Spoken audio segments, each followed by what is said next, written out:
이제 막 만개한 벚꽃을 시샘하는 봄비가 추적추적 내리던 2006년의 어느 봄날이었습니다. 뭐라고 그럴까? 아침 새벽이었잖아요. 내가 가만 그때 5시쯤 됐는데 안 들어와요. 항상 나 지금 새벽 5시경이면 들어오거든요. 아무리 못해도. 그래서 전화를 해도 안 받게 기분도 이상하고 뭔가가 하여튼 안 좋았어요. 그날 오전 7시 24분경 경찰에 신고를 한 은희 씨는 불과 2, 3분 만에 남편의 소식을 듣게 됐다고 합니다.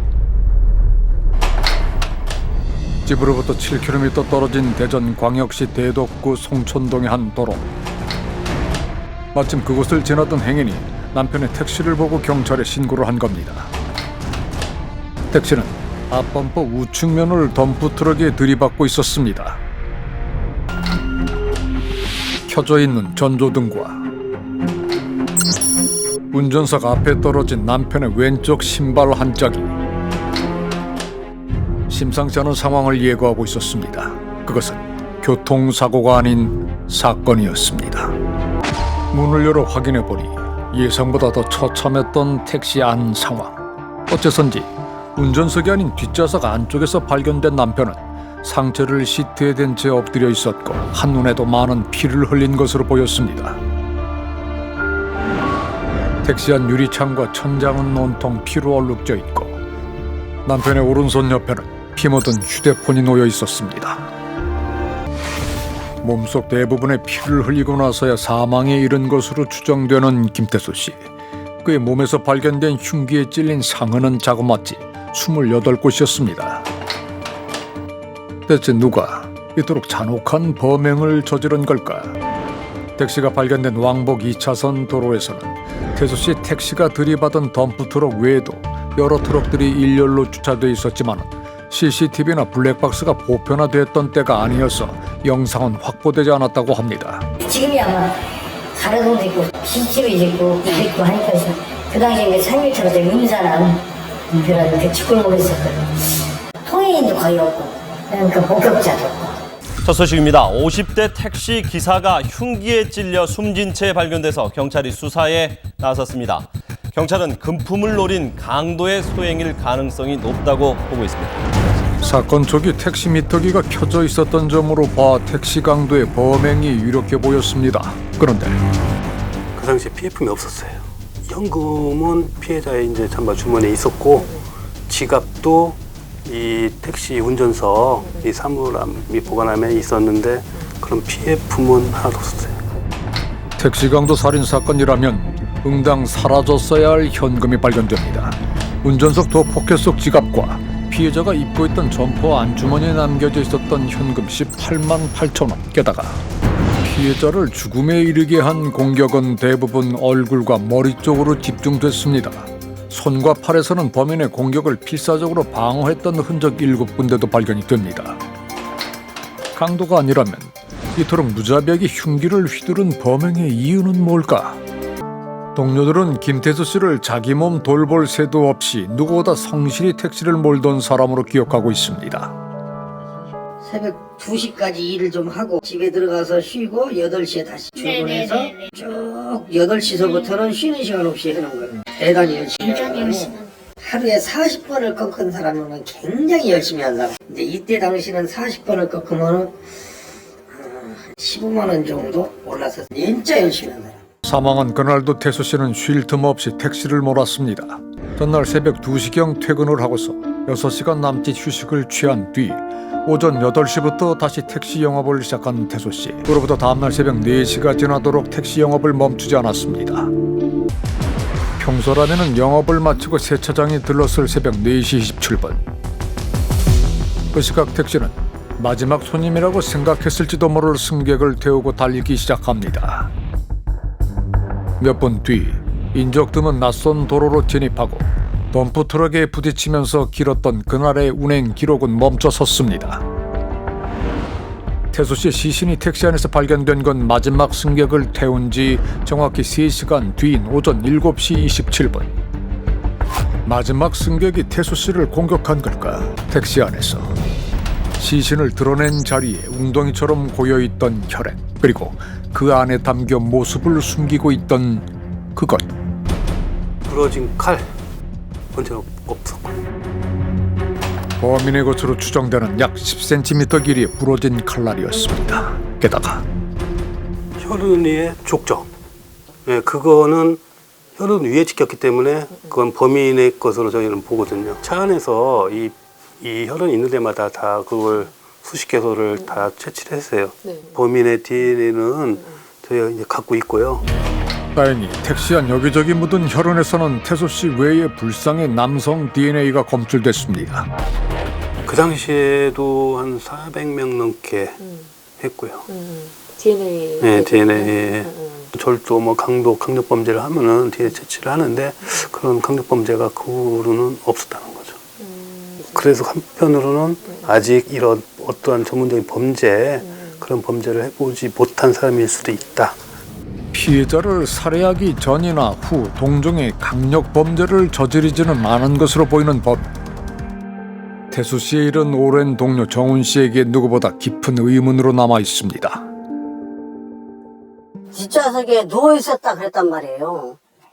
근데 등치가 있단 말이에요. 이렇게 등치가 있는 형님이 남이 들어서 거기까지 옮겼다?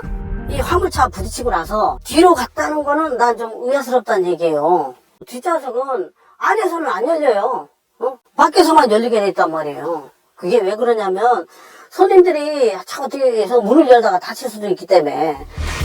발견 당시 앞범퍼의 우측면이 덤프트럭에 닿아있던 태소 씨의 택시. 그로 인해 조수석 문과 오른쪽 뒷좌석 문은 출입이 불가능한 상태였습니다.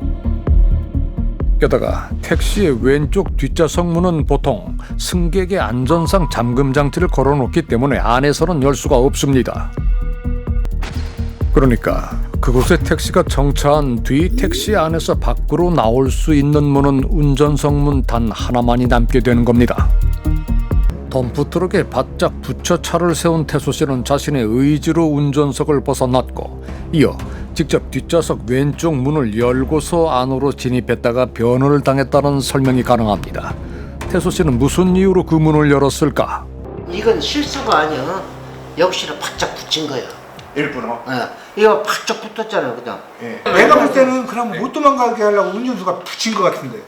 뭔가 시비가 붙어가지고 일이 시작돼가지고 기사가 이제 이거 못 도망가게 해야 되겠다 하니까 뒤에서 이제 이렇게 한 것 같은데. 그러니까. 그렇기 때문에 세운 것도 일부러. 몇 프로 붙여서 내가.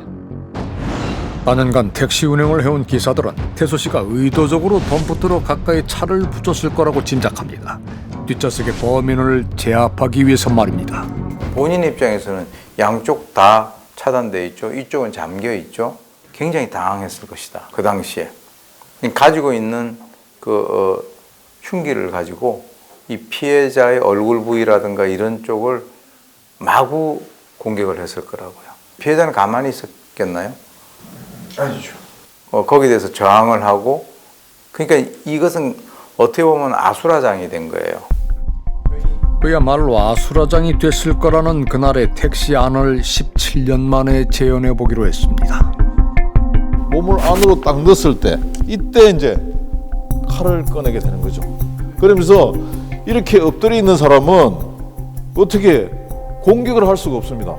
안쪽으로 머리가 들어있기 때문에 이때 전부 안면 쪽에 공격을 계속 하겠죠. 이렇게 찌르고 이렇게. 무게중심이 되는 상체가 택시 안으로 들어가고 바로 그때 흉기로 인한 범인의 공격이 시작이 됩니다. 대부분의 공격이 얼굴과 머리로 집중됐던 이유도 그날 택시 안의 상황과 두 사람의 위치를 떠올려 보면 원한에 의한 과잉 공격이 아니라 탈출을 위한 마구잡이식 공격이었다는 설명이 됩니다. 칼을 쓰는 사람 그렇게 못하죠. 아, 그래요? 몇 군데 그냥 치명상 몇 군데 입히고 하죠. 치명상 아닌 데를 여러 군데를 그렇게 할 수가 없죠. 절창, 배인 상체가 넓게는 돼 있지만 주요 혈관을 간들진 않았어요. 또 가슴 쪽에 들어온 차창도 폐를 찌르거나 이러지는 않았거든요. 그렇다면 이분은 한거불능의 상태는 아니에요. 출혈을 하고 있지만 그런 정도면 이게 상처부위를 잡고 병원을 갈 수 있는 정도예요. 칼에 찔린 28곳의 상처 중 치명상이 없어 출혈은 느리게 진행됐고 때문에 피해자는 공격을 받은 뒤에도 상당 시간 동안 두 발로 걸을 수 있는 상태였을지 모른다고 전문가는 분석합니다. 하지만 태수 씨는 택시 안을 빠져나오는 것은 고사하고 바로 옆에 놓인 휴대폰조차 끝내 잡지 못했던 것으로 보입니다. 그 이유가 뭘까? 범인이 쓸 수 있는 흉기가 부러진 바람에 그래서 결국은 이 사람을 제 앞에서 계속 누르고 안 움직일 때까지 눌렀을 것이다. 더 이상 그 상태로 놓고 범인은 떠나야만 그 상태로 사망한 채 발견될 수밖에 없다. 오랫동안 제 앞에 있다면 그 방법밖에 없겠죠. 올라타 있는 방법밖에. 태수 씨를 눌렀을 범인의 흔적은 족적으로도 남아 있습니다. 17년이 지나서 확인하는 그날의 택시 안. 이제는 집약적인 추정이 아닌 사건 현장을 면밀히 분석해 합리적인 추론을 해야 하는 때입니다. 이 운전석 쪽에 대한 조작의 흔적은 전혀 없습니다. 핸들에 대한 어떤 혈흔도 발견되지 않았고요. 혹은 뭐 미터기라든지 어떤 조작도 없었어요. 이건 결국 무슨 이야기냐면 굳이 피해자나 피해 차량에 대한 감춤 유기 등의 어떤 행위를 할 필요가 없었다.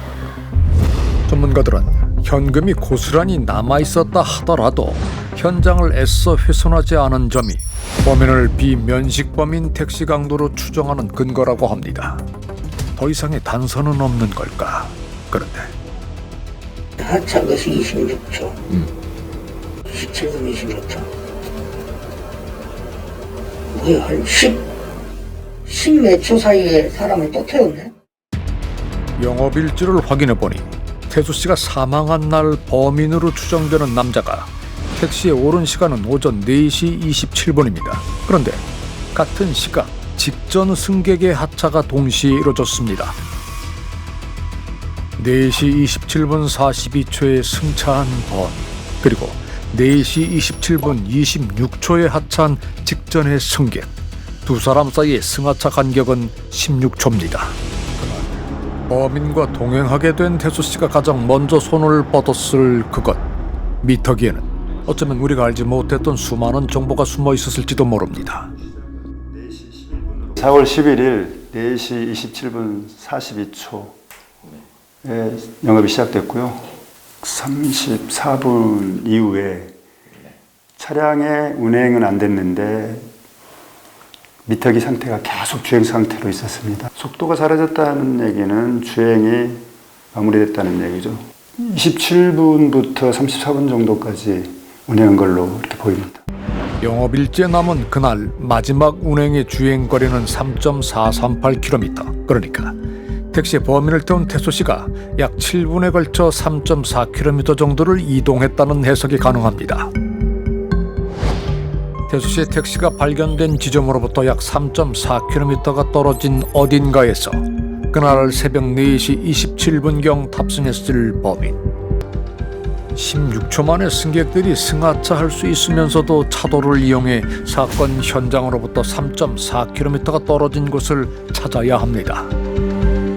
3.4km라는 거리를 정확히 다 동서남북으로 해서 길로 따져서 잰 거죠, 다. 그래서 용의 장소를 저희가 16군데를 추정을 한 거죠. 경찰은 사건 현장으로부터 동서남북 모든 방향에서 3.4km를 달려 사건 현장으로 올 수 있는 승차 지점을 추렸습니다. 그나마 북동쪽이 고속도로와 산으로 가로막혀서 예상 승차 지점을 16곳으로 좁힐 수 있었습니다. 16군데 중 범인이 택시를 탔을 곳은 어디일까? 초당 데이터를 보면은 뭐 자동차 전용도로인지 고속도로인지 뭐 골목길인지 정도는 유추해 볼 수는 있습니다. 속도를 70-80km 이상 다니려면은 고속도로나 전용도로 아니면 넓은 도로라고 보통 판단하고 뭐 한 30km 미만이면 또 이제 좁은 도로로 이면도로 정도로 이렇게 볼 수 있습니다. 마지막에는 거의 한 10km 정도로 운행했고 굉장히 빠른 속도로 달릴 수 있는 그런 도로는 아니었을 가능성이 높다. 네, 그렇다고 유추할 수 있습니다. 초당 속도를 그래프화해 보니 태수 씨의 택시는 4시 31분 5초부터 약 30초간 정차한 뒤 시속 50km를 웃도는 속도를 내며 달리다가 마지막 1분 동안은 최고 속도 10km 안팎으로 주행한 패턴이 확인됩니다. 이러한 주행의 특징이 나타나는 경로, 그 도로를 찾아야 합니다. 저기 노란색으로 표현된 곳이 사건 발생지인데 저기로부터 이제 약 90m 지점에 저 화살표 끝쪽에 횡단보도가 있습니다. 그 다음에 저기에서부터 약 200m를 더 나가면 이제 큰 대로로 나가는 길이 있습니다. 그래서 지금 아래쪽에 저희가 패턴과 함께 이제 유출을 해보면 정확하게 일치한다는 걸 저희가 확인할 수가 있었고요. 전문가는 태수 씨의 택시가 발견된 사건 현장에서 역순으로 경로 추정에 나섰습니다. 그 결과 택시가 발견된 도로를 시속 10km 정도로 서행했던 택시가 약 90m 이전 부근에서 횡단보도와 방지턱으로 인해 속도가 급감된 것을 유추해냅니다. 이어서 최고 속도 20km를 내며 도로로 진입한 택시가 속도를 줄였던 지점은 대로에서 우회전했을 지점과 정확히 일치합니다. 대로로 나가게 된 이후부터는 시속 40km까지도 올라가는 택시의 속도, 약 500m가량 이어지는 일직선 대로에서도 그래프와 일치하는 감속 지점이 확인됩니다. 교차로가 나타날 때에 맞춰 감속을 보이는 속도 그래프는 총 3번 나타난 교차로 지점에서 모두 감속 지점이 일치했습니다. 그렇다면 마지막 교차로에 이른 택시는 어느 방향에서 진입했을까? 저 조속 부관은 네, 사실상 이제 신호대기를 받고 있었다. 사거리에서 신호대기를 받고 있었다라고 볼 수 있습니다. 위치는 네. 중리내거리. 네, 그렇습니다. 초당 속도 그래프를 보면은 택시는 30초간 시속 0을 유지했습니다. 앞서 확인한 마지막 교차로에서 약 310m 떨어진 곳에서 긴 정차가 이뤄진 겁니다.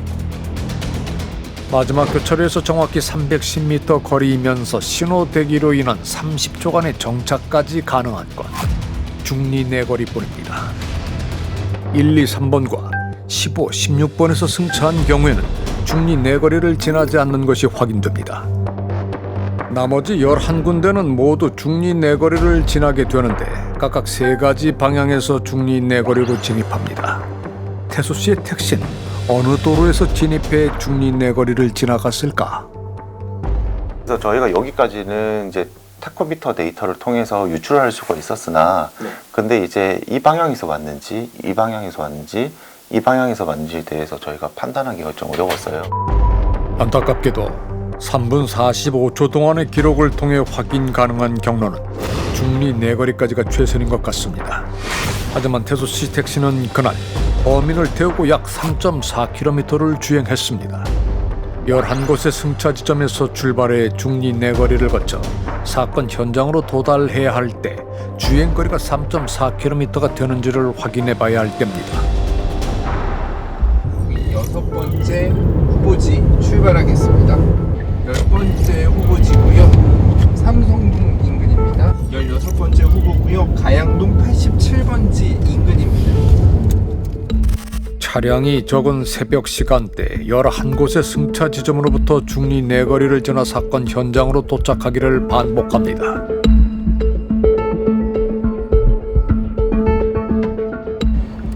지금 목적지에 도착했습니다. 카드로 결제해 주세요. 결제 금액 8,280원. 네. 그 결과 4번에서 10번까지의 예상 승차 지점에서는 중리내거리를 지나 사건 현장으로 가기 위해서 대부분 4km 이상의 거리를 달려야 했습니다. 이제 남은 곳은 11, 12, 13, 14번입니다. 평행 사변형을 이루고 있는 이곳 지점에서의 주행을 마저 이어가 봤습니다. 태수 씨가 이동했을 길을 따라 이윽고 인적 드문 도로로 진입한 뒤 택시가 발견된 지점까지 도착했습니다.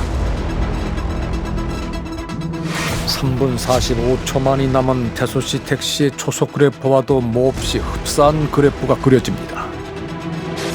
무엇보다 4지점 모두 중리내거리를 지나 사건 현장에 도착했을 때 약 3.5km 거리가 소요됐습니다.